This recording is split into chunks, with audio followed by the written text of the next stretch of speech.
لیکن یہ لوگ ماننے کے لیے تیار نہیں تھے. قوم عاد یہ اپنے ہٹ درمیوں پر جو ہے چلتے رہے اور 400 برس تک یہ اپنے قوم کو دعوت دیتے رہے, لیکن نہ ان لوگوں نے کوئی بات سنی ہے, نہ کوئی نصیحت اپنے کان میں ان کو لگے ہیں.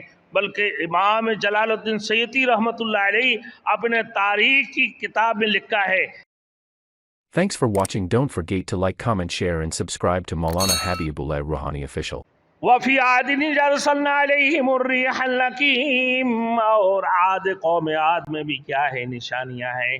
اللہ رب العالمین نمونہ رکھے ہیں, قوم عاد میں بھی نشانی رکھی. جب ہم نے بھیجا ان کو ان کی قوم کی طرف تو ان لوگوں نے بھی انکار کی, ان لوگوں نے توحید کو ماننے سے انکار کی. وہ بھی مشرک تھے اور کسی بھی صورت سے وہ ماننے کے لیے تیار نہیں تھے. میرے دوستوں فرماتے ہیں کہ ان کے پیچھے اللہ رب العزت نے ان کو بھیجی کہ بھائی تم لوگ غور و فکر کر لو. حضرت جو ہے نا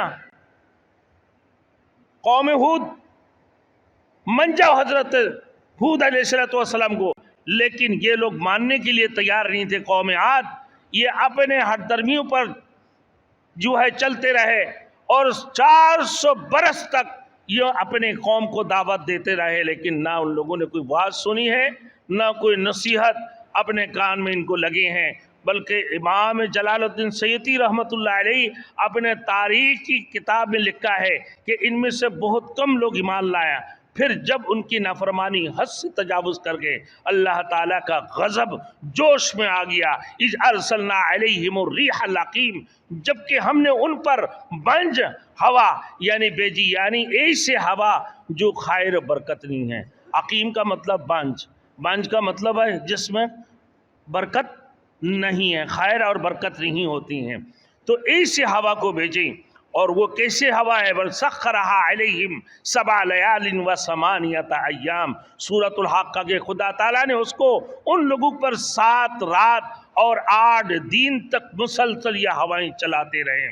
اس کا نتیجہ میں یہ ہوا مَا تَذَرُ مِن شَيْءٍ أَتَتْ عَلَيْهِ إِلَّا جَعَلَتْهُ كَالرَّمِيمِ, کہ جیسے وہ چلتی تھی اس کو چورا چورا کر کے چھوڑ دیتی تھی, چورا چورا کر کے چھوڑتی تھی.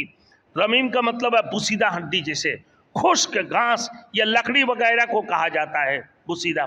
یعنی اللہ رب الرحیم کا مطلب ہے یعنی ذرا سا نہ میرے دوستو چھیڑنے سے رضا رضا ہو جاتے ہیں, ذرا سا چھیڑنے سے وہ رضا رضا ہو جاتی ہیں, ریت سے بھی زیادہ میرے دوستو رضا رضا. اللہ نے سب کو چور چور کر دیا, سب کو تباہ اور برباد کر دیا, سب کو تس نس کر دیا. میرے دوست یہ کہ اللہ نے قوم عاد کو استد ہوا کے ذریعے سے ہلاک کیا, اور فرمایا کہ اس میں بھی تو جزائے اعمال کی ایک علامات ہے نا, جو اللہ نے اتنی بڑی ہلاک اور برباد کی ہے. ہواؤں کی اثرات اس قسم کی تھے میرے دوستوں کہ وَالذَّارِيَاتِ ذَرْوًا. اللہ نے فرمایا کہ بھائی قسم ہے بکھرنے والی ہواؤں کی جو گرد و غبار کو اڑاتی ہے.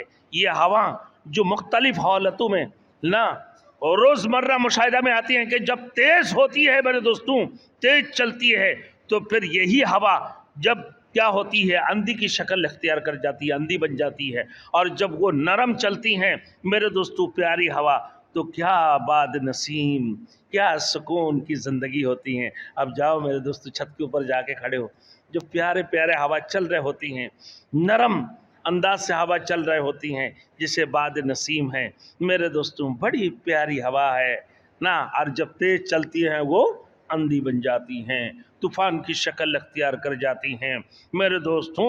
پھر فرمایا کہ ان لوگوں کے لیے پھر یہ حالت ہوا میرے دوستوں, اللہ پاک پروردگار عالم نے ایسے ہوائیں ان کے اوپر نازل فرمایا کہ ان سب کو تباہ اور برباد کر دی ہے میرے دوستوں, کسی کو نہیں چھوڑیں. اور وہ طوفانی شکل اختیار کر گئے اور سب کو ہلا کر برباد کر دیا.